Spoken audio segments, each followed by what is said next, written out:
I think if I hear you call me Becky one more time, six-pack, I'm gonna pop your tops. All six of them. Who are you?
The devil of a time figuring out who did it when NBC presents an all-star cast in the world premiere movie The Demon Murder Case. Parental discretion is advised. The house. The lovers. The boy. The killer. And a family fighting for its very survival. Ken Kercheval, Cloris Leachman, Andy Griffith, Eddie Albert. In the world premiere movie The Demon Murder Case. A week from tonight. Hey, this is Matt once again. Welcome back to another video, and this is another request from LoveDpuss79, and as do I. So if anyone wants to request any type of reviews, topics, reactions, pretty much any type of videos of movies or something else, news, whatever, you send your requests either directly to my PayPal or join my Patreon. Both things are down below in the info box. Now this is a review for The Demon Murder Case, which I thought this sounded familiar, and I've never seen the film, but I remember the cover. And this is a TV movie from the year I was born, 1983. I believe it was a TV movie. Now I think, was it a TV? I keep thinking it was a TV movie. I should have fucking thought of that before I started the video, dipshit. It's one of those things where the interesting thing about the film, well, two things. Number one, Kevin Bacon. A very young Kevin Bacon's in this before he broke out in Footloose. This is after Friday the 13th, but before Footloose and stuff. And it's based on a true story that dealt with the Warrens. The Warrens you would see portrayed in The Conjuring, The Conjuring 2, and although the names here are changed, they're not called the Warrens, but supposed to be the Warrens. And it's one of those things where this person murdered their landlord, and him and the family said, oh, he was possessed, and the Warrens agree with them. And I thought, okay, is this going to be like a precursor to The Exorcism of Emily Rose? Is it going to be more of the trial? Because at the beginning it sets up as if that's the case, where Kevin Bacon's going to go to jail, and Richard Masur, who was in The Thing, he was in Stephen King's It, for the miniseries. He played the dad in, the Corey Feldman, what the hell, License to Drive. He's talking about how, 34% believe that the devil is a personal being who directs evil forces, and to prove their existence of possession to a jury. I thought, okay, this is going to like a precursor, again, The Exorcism of Emily Rose. No. Because it starts there, and then it goes back to Kevin Bacon is living with his fiance's family. And his fiance's younger brother talks about this beast, and the kid is possessed. And most of the film is about the kid being possessed. So that's another thing I was wrong about, where I thought, oh, this is the movie about Kevin Bacon, it's going to show him being possessed, and that doesn't happen till like the late in the third act.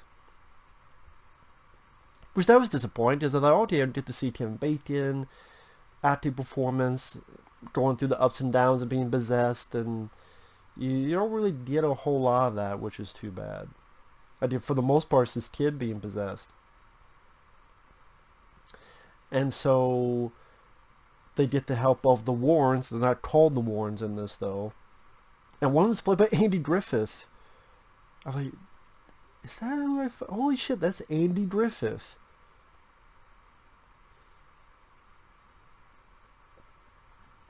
So they try to do an exorcism. The kid's saying stuff like, I'm Legion. The voice of the demon is a Harvey Firestein. If you don't know who that is, you have seen him. You've seen him in Independence Day, and you've seen him in Mrs. Doubtfire. And Mrs. Doubtfire, he played Robin Williams' brother. He's the one that created the face for Robin Williams in Mrs. Doubtfire. He also played the boss of Jeff Goldblum's character in Independence Day. He's the one in the car, and the car is going towards him. It's like, and then gets killed from it. That's Harvey Firestein, and it's his voice being used. Eddie Albert, he plays a priest. You've seen Eddie Albert. He's an older, accomplished actor.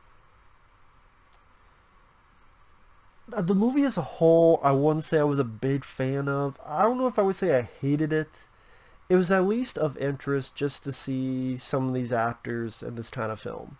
You know, an early performance by Kevin Bacon, Richard Masur, Andy Griffith. Yeah, you know, some of the stuff that was unintentionally funny, like when the possessed kid is given raspberries. I guess that's what evil is. Evil is you getting the raspberry. And if a kid is giving a raspberry to a priest, then you know he's evil and I guess possessed by a demon fuck. Makes me think of Spaceballs, like, no one gives me the raspberry.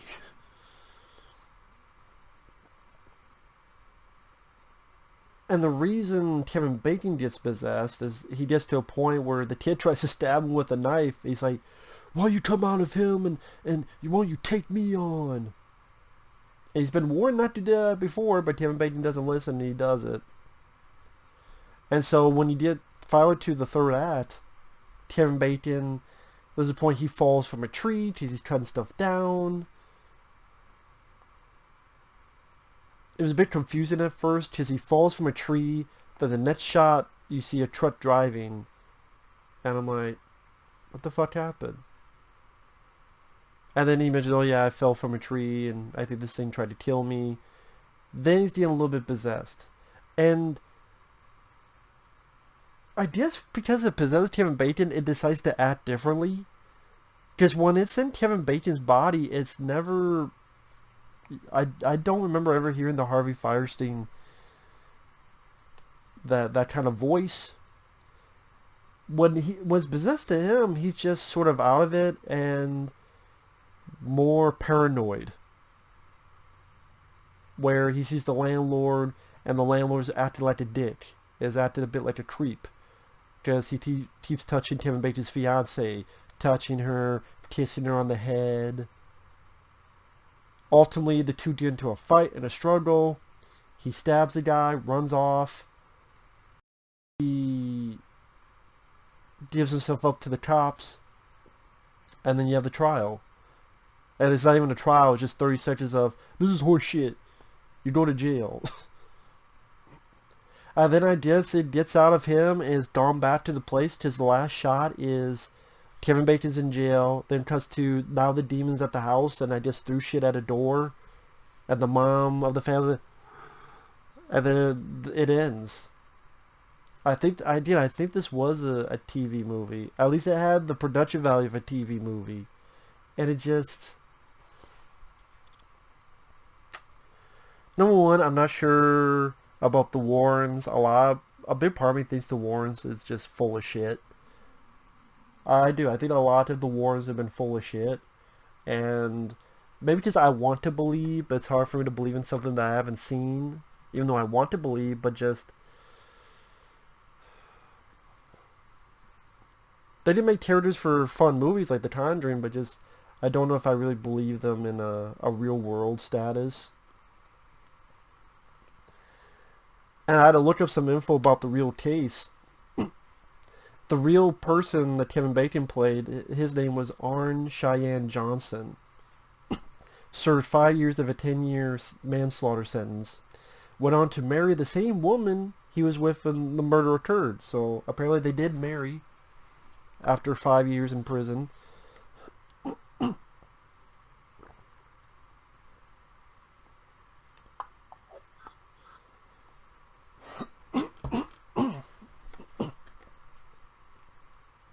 I guess the real life Brian, I think that's the kid, I think he went on to sue Ed and Lorraine Warren, saying that the demonic possession angle was a hoax. It was capitalizing on the mental illness. And this is all cooked up to get Arn Cheyenne Johnson out of jail to a quick buck. So, the way one person could look at it is the kid Brian had a mental illness. He had mental problems. And at the same time, this one guy had a fight with the landlord who was being a fucking creep. And maybe the landlord was touchy-feely to the fiancé way too much. And, during this fight, maybe it was an accident. And then the Warrens, since they were so... After, the Amityville Horror and all this other stuff. What more can we need? We need some money. Mental illness? I bet you're possessed. Oh yeah, and then this something happened. It went to you. You're possessed too. And let's go with this. And then people, if some people do believe it, then maybe that'll help with your fucking prison sentence. He got 5 years of a 10-year manslaughter, so I don't know if it did help or not. But it doesn't go into that case. It goes into if it actually happened.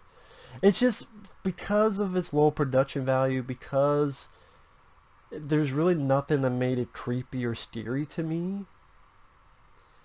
And I think it would have worked better as like a 45-minute episode of a show. It would seem like it would work better as an episode of a TV show than a full-length movie. Because there's nothing in it that you could not put on a show.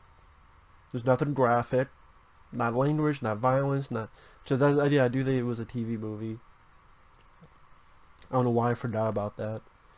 Because the movie's kind of forgettable. Maybe that's why. Like, again, it didn't get me riled up and angry, but... If you're at all curious about anything connected to the Warrens, the basis of the Conjuring films, anything that connects to them, only in this case, Ed Warren, I forget what they call him in the movie, but it's played by Andy Griffith. Anything connected to that, or to see early appearances of, like I said, Kevin Bacon and Richard Masur, it was for free on YouTube. So it's 90, 80 minutes long.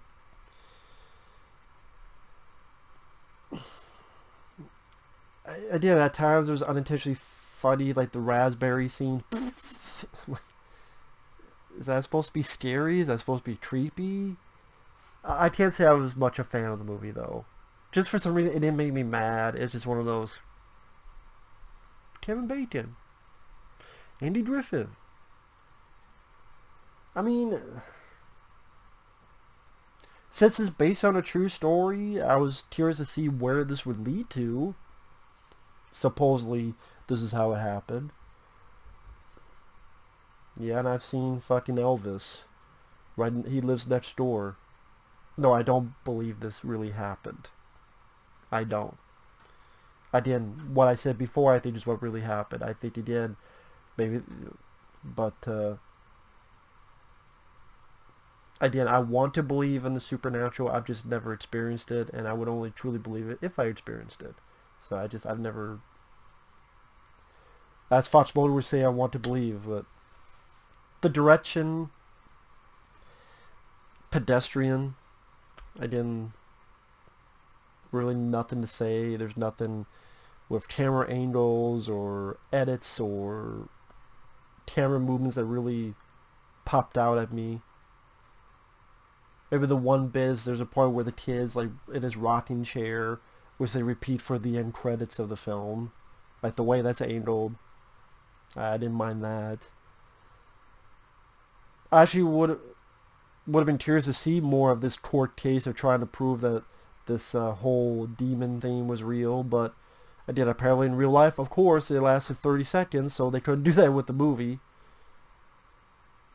Which to me would be like, well then just loosely base it on that and do your own thing and make it more of that. But that wasn't the case either. So I don't know, just indifferent is kind of how I felt about it. I would never watch it again. Yeah, I don't really know what else to say. So with that said, thanks for watching. Take care. We'll see you guys later. Bye bye.